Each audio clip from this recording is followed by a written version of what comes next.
siguro nung mga time na nagdadasal siya na sana ibigay sa kanya yung tao na para sa kanya, ikaw yung binigay ng may kapal dun sa person mo. Kaya very important ka sa kanya. Parang sa kanya, ikaw yung lucky charm niya, ikaw yung swerte niya, and parang feeling niya, sinuswerte na siya sa relationship ngayon kasi very peaceful yung energy niya, mga kapiksi.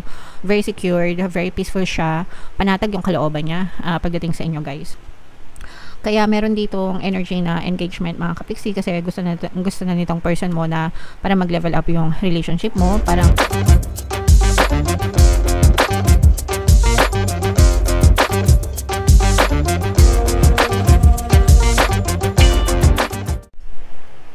hello guys, hello Scorpio, welcome back to Pinoy Pixie Tarot. Ang pamagat ng episode natin for tonight is feelings reading. Anong nararamdaman niya sa'yo? So titingnan natin dito guys yung current feelings sa inyo ng inyong partner o specific person. Love reading ito guys, so pwedeng ma-pick up yung energy nyo, pwedeng ma-pick up yung energy ng person nyo. Roles can be reversed, mga kapiksi. If in case hindi kayo naka-resonate dito, try nyo panoorin yung video dun sa zodiac sign ng person nyo guys, baka nandun yung energy nyo. So unahin natin tong deck na to, tingnan natin yung mga mensahe sa inyo, mga love message, love advice, or yung mga na-experience nyo sa inyong love life, mga kapiksi. So, for some of you, engagement is on the cards, guys, no? Ibig sabihin, for some of you, pwedeng nagle-level up or magle-level up yung inyong relationship with your partner o specific person. Pwedeng magkaroon ng marriage proposal, mga kapiksi, o kaya naman, baka yayain kayo ng person mo na magsama na or magpakasal, ganyan-ganyan. But definitely, o kaya naman from friend zone to lover zone, ganyan. From friends to lovers, ganyan. So, yeah, basta nagle-level up, mga kapiksi. Another message for you guys is let go of control issues, mga kapiksi, which is hindi naman talaga natin dapat ginagawa sa relationship. Unang-una, guys, you have to understand na hindi natin makokontrol yung mga person natin, no? Kahit gustuin natin. Guys, and you also have to respect their free will, mga kapiksi, kagaya ng free will mo, ganyan. And ang makokontrol mo lang sa sitwasyon mo is yung perception mo sa kanila, yung paniniwala mo sa kanila, but you cannot control them per se. Hindi naman mga robot yung mga yan na disusi, mga kapiksi, no? So, tao din sila, and meron din silang sariling gusto, mga kapiksi. So, just allow them to, allow your relationship to grow naturally, mga kapiksi. Sabay kayong mag-mature, ganyan. Yeah.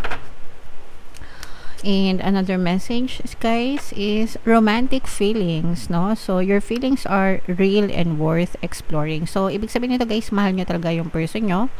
And mahal din kayo ng person nyo. Titingnan natin guys yung feelings sa inyo ng person nyo, but definitely merong romantic feelings sa relationship nyo. Syempre hindi naman kayo magiging in a relationship, diba, kung wala kayong romantic feelings sa isa't isa. Pero explore natin itong energy na to if meron tayong makita later on, mga kapiksi. Right?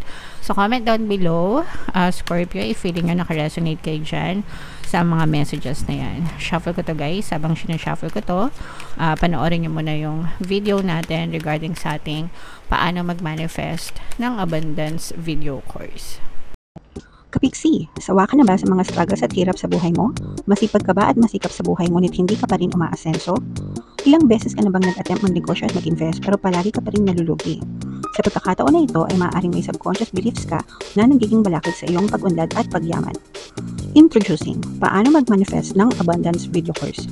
Dito ay matututunan mong ma-overcome ang mga balakid mo para tuluyan ka ng umunlad, umasenso, sumagana, maging matagumpay, successful at maswerte sa iyong kabuhayan, pera, trabaho, negosyo sa lapi at kaperahan ng bonggang-bongga. Dali, mag-send na ng email sa pinoypixie@gmail.com at simulan na ang iyong pagyaman ngayon. Alright, so sa lahat ng gusto mag-avail ng course guys, naka-flash sa screen nyo. Una, meron tayong paano mag-manifest ng abundance video course. Pangalawa, meron din tayong paano mawala ang third party at magkaroon ng harmonious na relationship. And meron din tayong another course guys, paano pabalikin si ex, revised breakup. So sa mga interesado, mga kapiksi, mag-send lang kayo ng email sa pinoypixietarot@gmail.com. So, Scorpio guys, kayo ay represent ng King of Cups sa ating spread. Ito yung ating feelings energy mga kapiksi. Meron ditong presence ng water sign, Cancer, Pisces, Scorpio. For some of you, maaring may water element kayo sa inyong natal chart. Or yung person mo is water sign din. Ito guys, nakikita natin na pwedeng LDR kayo, pwede rin hindi mga kapiksi. Pero malaking bahagi kayo sa sa person nyo kasi yung person mo, pwedeng galing siya sa depression or nag-undergo siya ng depression mga kapiksi. Parang nagkaroon ito ng traumatic experience guys sa kanyang buhay, and malaking bahagi kayo sa kanyang healing, no? Ibig sabihin yung paggaling niya, yung pag-recover niya, emotional, mental, physical siguro din. Malaki yung bahagi mo sa kanya, malaki yung, kaya very important ka sa kanya mga kapiksi, as in importante ka, malaking bahagi ka sa buhay ng person mo guys, no? And parang yung person mo, feeling niya secure siya sa'yo, nararamdaman niya yung stability and security sa relationship dahil sa'yo mga kapiksi. So as far as feelings is concerned guys, wala naman tayong nakikita negative dito sa energy na to, kasi parang wala naman kayong masyadong negative energy na nag-aaway or whatever mga kapiksi, but ang nakikita natin dito is more on healing. Pwedeng you're also healing together, no? Ibig sabihin baka parehas kayo na galing sa traumatic na relationship, pinagtagpo kayo, tapos you are healing together mga kapiksi. Pwedeng ganun guys, okay? Kaya parang very relaxed lang parehas yung energy nyo guys. So what else? Tingnan pa natin, no, if ever man na yes, so parang guys, no, pinagtagpo kayo kasi parang kayo yung sagot, ayan no guys, parang kayo yung sagot sa kahilingan ng bawat isa mga kapiksi. Fixing a broken heart guys, yung peg ng relationship nyo guys. Yung kanta na Fixing a Broken Heart, search nyo na lang sa Google baka hindi nyo alam, sa mga bago, no? You really know how to start fixing a broken heart. Yon. So, parang ganun yung peg nyo mga kapiksi. Parang tinulungan mo sila para makarecover sila sa kanilang broken heart. And sila, pwedeng ganun din yung naiambag nila sa inyo mga kapiksi. But definitely, para sa person mo, mahal na mahal ka ng person mo. And parang ikaw yung wini-wish niya.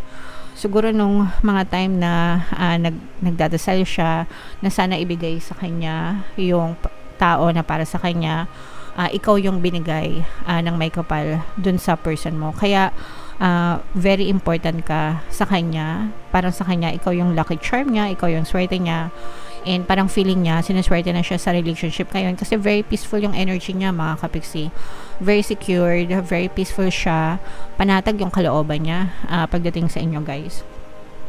Kaya meron ditong energy na engagement mga kapiksi kasi gusto na nitong person mo na para mag-level up yung relationship mo, parang relationship nyo, kumbaga parang hindi ka na niya papakawalan mga kapiksi, para sa kanya pang forever na tong relationship na to guys.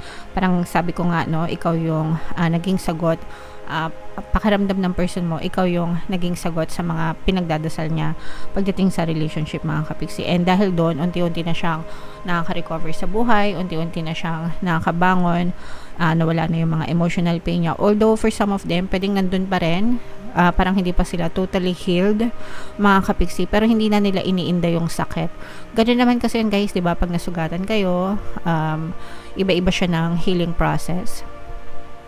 Pwedeng naaalala na lang nila pero hindi na sila nasasaktan, nabawasan na yung sakit mga kapiksi, and iyon ay dahil sa inyo guys. Kaya hindi kayo papakawalan nitong person mo. Sabi ko nga guys, para sa kanya ikaw yung lucky charm niya, okay, pang forever mga kapiksi. So napakaganda guys, i-main nyo na to sa comment section kung kayo ay naka-resonate, no? Mine forever, mine mahal ako ng person ko, mine ako yung lucky charm ng person ko, ganyan. Yeah, so may mga subliminals tayo guys, yung pampastay, pampaloyal, yan, para talagang forever na kayo magsama ng person nyo. Gagawa din ako ng subliminal pang forever, mga kapiksi, para hindi na magkahiwalay yung mga magjojowa, para magkaroon ng harmonious na relationship. Okay? So, antayin nyo na lang yan, guys. And comment down below if ever na nakaresonate kayo, guys, kasi sobrang ganda. Nararamdaman ko talaga yung pagmamahal ng person nyo sa inyo, kapiksi. So, comment down below if naka-resonate kayo. Bunot lang tayo ng isa pang card dito, guys, para sa inyong additional na mensahe. So, meron tayong wag puro duda, kailangan mo ring matutong magtiwala. So, this is a message if ever man na naka-resonate kayo, mga kapiksi, na iwasan nyo, i-lesson nyo, guys, or hindi i-lesson, tigilan nyo.